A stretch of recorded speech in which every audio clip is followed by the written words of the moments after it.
Muzammel Muzammel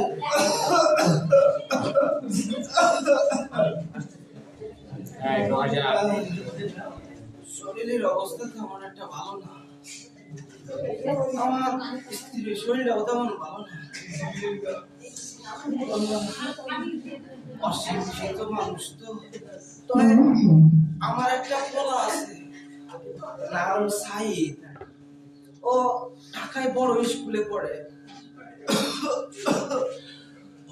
master মশাই আবার কইল ঢাকায় নাকি আবার কিসের আন্দোলন চলতেছে।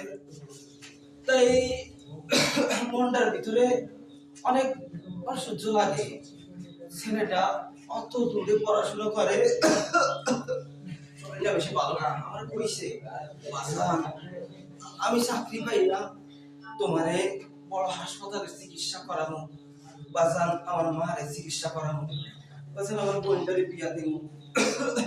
কিন্তু আমার বাজান এই সময় প্রতিদিন ফোন দেয়, আজকে কেন ফোন দিতেছে না, আমার মনের মধ্যে ভালো লাগতেছে না। গাড়িরাও শোনা যায়,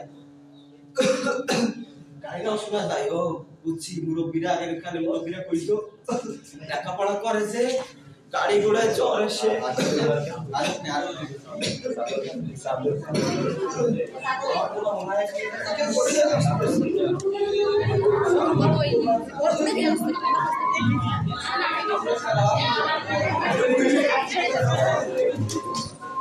আমার ছেলে